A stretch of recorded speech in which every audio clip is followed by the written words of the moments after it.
রানাঘাটে যে দুর্ঘটনা, ভয়াবহ দুর্ঘটনা, যেখানে ট্রাক ধাক্কা মারে গাড়িকে, যে গাড়ি শাহজাহান মামলার অন্যতম সাক্ষী ভোলা ঘোষের, তার ছেলের মৃত্যু হয়েছে এবং গাড়ির চালকের মৃত্যু হয়েছে। সেই ঘাতক ট্রাক ও দুর্ঘটনাগ্রস্ত গাড়ির ফরেনসিক পরীক্ষা।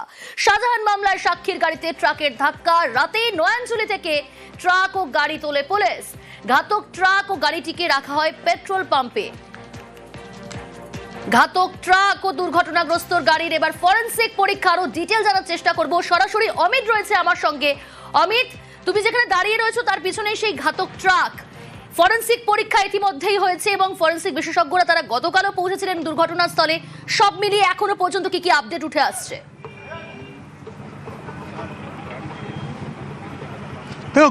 গতকাল দুর্ঘটনাস্থলে পৌঁছে গিয়েছিলেন ফরেনসিক বিশেষজ্ঞ বা ফরেনসিক এক্সপার্টরা।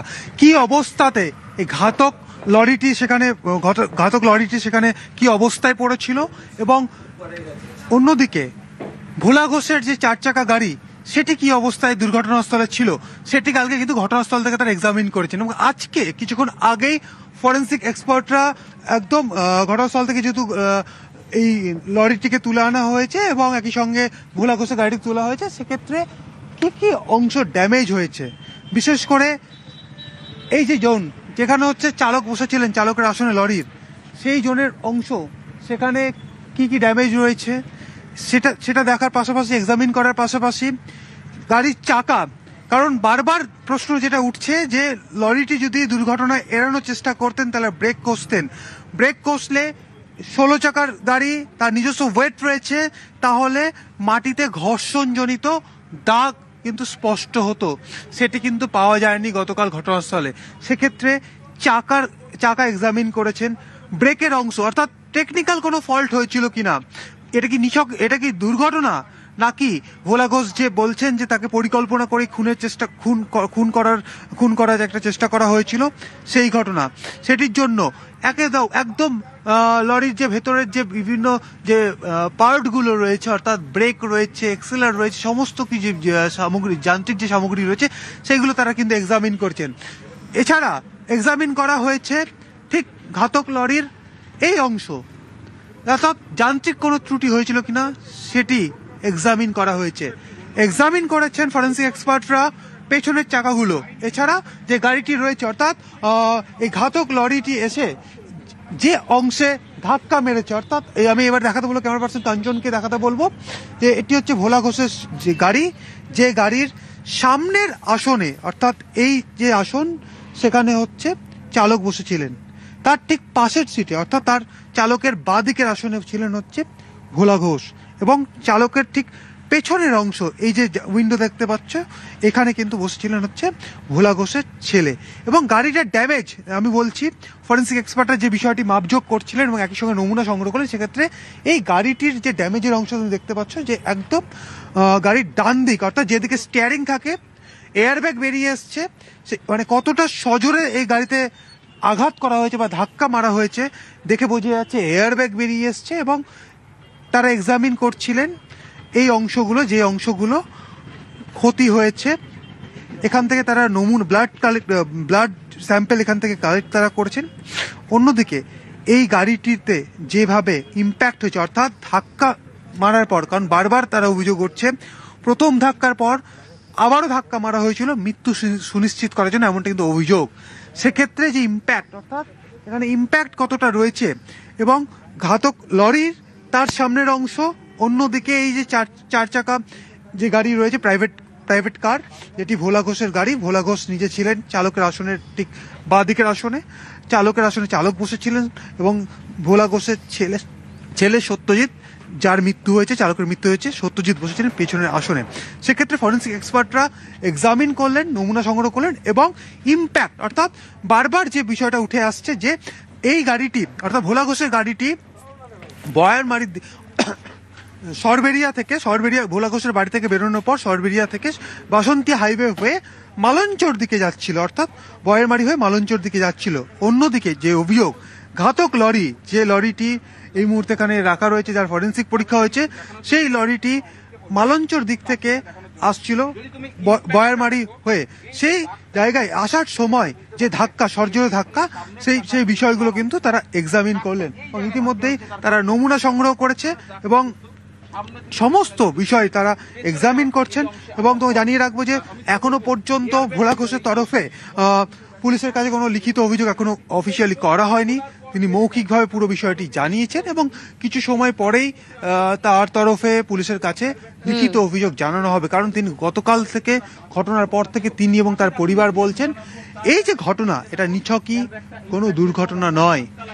ভোলা ঘোষ এবং তার পরিবারকে সরিয়ে ফেলা, অর্থাৎ তাদেরকে মেরে ফেলার একটা পরিকল্পনা, খুন করা একটা পরিকল্পনা, এবং সেই খুন করা পরিকল্পনা থেকেই এইভাবেই তার গাড়িতে একদম সামনে থেকে এসে লরি ধাক্কা মারে। তুমি যেমনটা বললে যে এখনো থানায় কোনো অভিযোগ দায়ের করা হয়নি পরিবারে, অর্থাৎ ভোলা ঘোষের পরিবারের তরফ থেকে। ইতিমধ্যে 24 ঘন্টা প্রায় অতিক্রান্ত হতে চললো, কিন্তু সেই জায়গা থেকে তিনি তো ইতিমধ্যে নানান অভিযোগ সামনে এনেছেন। তাহলে এখনো পর্যন্ত কেন থানার দ্বারস্থ হলেন না? কেন অভিযোগ জানাননি? কি জানা যাচ্ছে পরিবারের তরফ থেকে? এই বিষয়ে কি জানানো হয়েছে?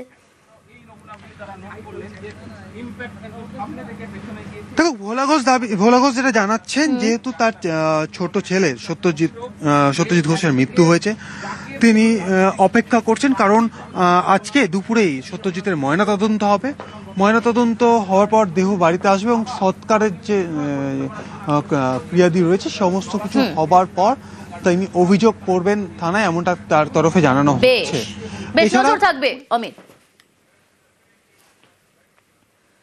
নজর রাখবো পরের খবরে। বছর ঘুরলেই রাজ্যে বিধানসভা নির্বাচন, নজরে 26 জেলায় তৃণমূল নেত্রী। আজ নদিয়ার কৃষ্ণনগরে জনসভা করবেন মমতা বন্দ্যোপাধ্যায়। নদিয়ার কৃষ্ণনগর, রানাঘাটে মতুয়া ভোট কিন্তু বড় ফ্যাক্টর। ইতিমধ্যে আপনারা জানেন এসআইআর ইস্যুতে বারবার সুর চড়িয়েছেন তৃণমূল নেত্রী। একই সঙ্গে কেন্দ্রীয় বঞ্চনা নিয়েও সরব হয়েছেন মমতা বন্দ্যোপাধ্যায়। আজকের জনসভা থেকে কি বার্তা দেন আরো ডিটেল জানাবে সরাসরি সান্নিক রয়েছে আমার সঙ্গে। সান্নিক, কৃষ্ণনগরে জনসভা করবেন মমতা বন্দ্যোপাধ্যায়, বছর ঘুরলেই রাজ্যে বিধানসভা নির্বাচন। সেই জায়গা থেকে আমরা দেখলাম কোচবিহারেও, সেখানেও তিনি এসআইআর ইস্যুকে সামনে এনে বারবার সরব হয়েছেন, সুর চড়িয়েছেন, কেন্দ্রীয় বঞ্চনা নিয়ে সরব হয়েছেন। এবং রানাঘাট, কৃষ্ণনগর, নদিয়া, এই সমস্ত জায়গায় কিন্তু মতুয়া ভোটটাও একটা বড় ফ্যাক্টর। সব মিলিয়ে আজ কি বার্তা দেবেন তৃণমূল সুপ্রিমো?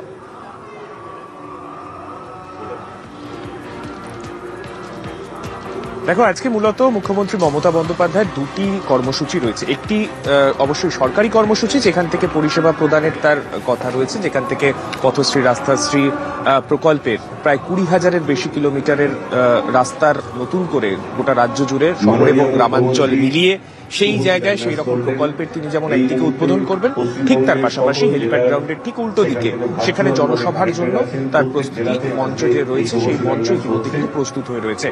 এই মুহূর্তে আর অল্প কিছুক্ষণের অপেক্ষা, তারপরেই তৃণমূল সুপ্রিমো মমতা বন্দ্যোপাধ্যায় তিনি এসে উপস্থিত হবেন এখানে। এবং তার এই মঞ্চ থেকে আজকে কি বার্তা তিনি দেন, সেই দিকে আজকে অবশ্যই রাজনৈতিক মহলে নজর থাকবে। কেননা সাম্প্রতিক সময় আমরা দেখেছি তৃণমূল সুপ্রিমো মমতা বন্দ্যোপাধ্যায় তিনি বিভিন্ন সীমান্তবর্তী যে জেলাগুলো রয়েছে সেই জেলাগুলোতে তিনি জনসভা করেছেন। সেখানকার সাধারণ মানুষ যারা, তাদেরকে তিনি বার্তা দিয়েছেন যাতে এসআইআর নিয়ে যাতে কেউ অযথা আতঙ্কিত না হন, কাউকে এদেশ থেকে অন্য দেশে পুশব্যাক করে দেওয়া হবে এই আতঙ্ক নিয়ে যেন কেউ না বাঁচেন, সেই বার্তা তিনি দিয়েছেন। পাশাপাশি কেন্দ্রীয় বঞ্চনার প্রসঙ্গও বারংবার উঠেছে। এর মধ্যে আমরা উত্তর 24 পরগনা, মালদা, মুর্শিদাবাদ, কোচবিহার বিভিন্ন জায়গায় আমরা জনসভা দেখেছি।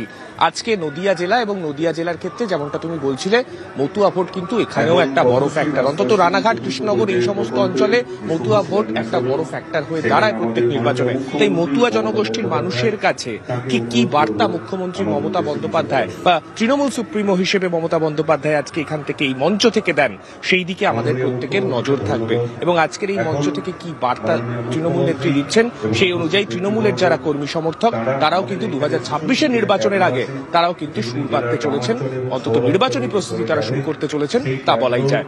বেশ। কৃষ্ণনগরে পরিষেবা প্রদান অনুষ্ঠানে মুখ্যমন্ত্রী পথশ্রী প্রকল্পে 20,000 কিলোমিটার রাস্তার উদ্বোধন, একাধিক সরকারি পরিষেবা প্রদান মুখ্যমন্ত্রী মমতা বন্দ্যোপাধ্যায়।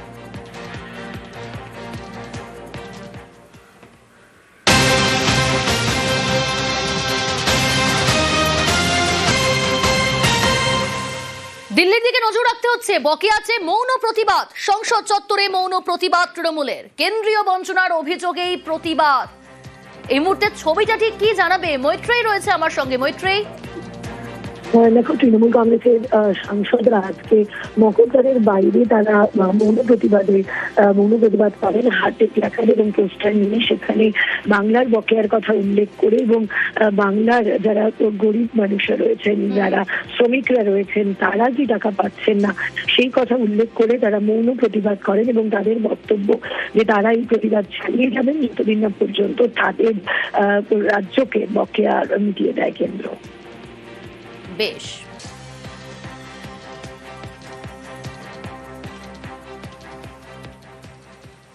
দুটো ভোটার কার্ড এবং দুটো ভিন্ন জায়গার একসঙ্গে বালিগঞ্জ ও রাসবিহারীর ভোটার একই দিনে দুই জায়গায় এসআইআর ফর্ম জমার চেষ্টা। ফর্ম জমা নিতে অস্বীকার করায় বিএলওকে হেনস্থায় অভিযুক্ত ভোটার সাবা আহমেদ।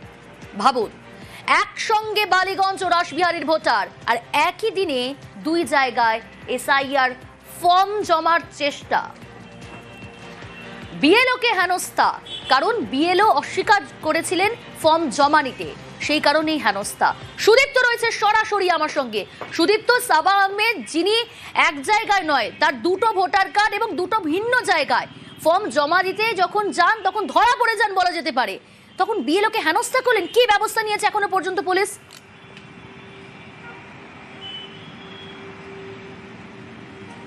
দেখো, যেটা জানা যাচ্ছে যে গতকালই এই অভিযোগ কিন্তু করা হয়েছিল বিএলও মুনমুন দত্তের পক্ষ থেকে। মুনমুন দত্ত 259 নম্বর পার্টের সাউথ সিটির বিএলও এবং রাসবিহারী বিধানসভা সেটা পড়ছে। এবং যেটা দেখা যাচ্ছে যে এই যে সাবা আহমেদ, তার দু জায়গাতেই ভোটার কার্ড রয়েছে, একটা হচ্ছে বালিগঞ্জ বিধানসভা এবং অন্যদিকে রাসবিহারী বিধানসভা।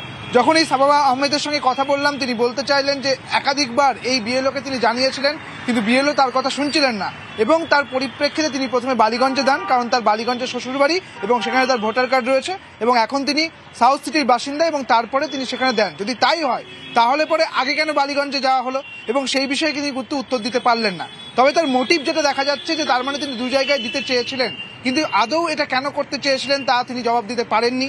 তিনি বলছেন যে তিনি একটি ভোটার কার্ড চেয়েছেন সাউথ সিটির, তাহলে তিনি বালিগঞ্জে কেন দিলেন তার উত্তর তিনি দিতে পারেননি। যেটা জানা যাচ্ছে তাকে এখন ডাকা হয়েছে, তিনি সার্ভে বিল্ডিংয়ে যাবেন এবং ইআরওর সঙ্গে দেখা করতে পারেন বলে জানা যাচ্ছে। এবং যেটা খবর যে জিডি করার পর তিনি যাদবপুর থানাতে তিনি একটি মেল মারফত তিনি তার বক্তব্য জানিয়েছেন এবং তিনি আসতেও পারেন বলে পুলিশ সূত্রে এমনটাই জানা যাচ্ছে। প্রিয়াঙ্কা, উনি সাউথ সিটি 259 পার্টের ভোটার, ডকুমেন্ট শো করতে গিয়ে তখন ভীষণ মিসবিহেভ করেন, ফর্মাল ডকুমেন্টস দিতে চাইছিলেন না, বাজে ব্যবহার করছিলেন। তারপর আবার দেখা যায় যে উনি অন্য আরেক জায়গাতেও অ্যাপ্লাই করেছেন। লিখিত অভিযোগ জমা দিয়েছেন কি? লিখিত সমস্ত দেওয়া হয়েছে।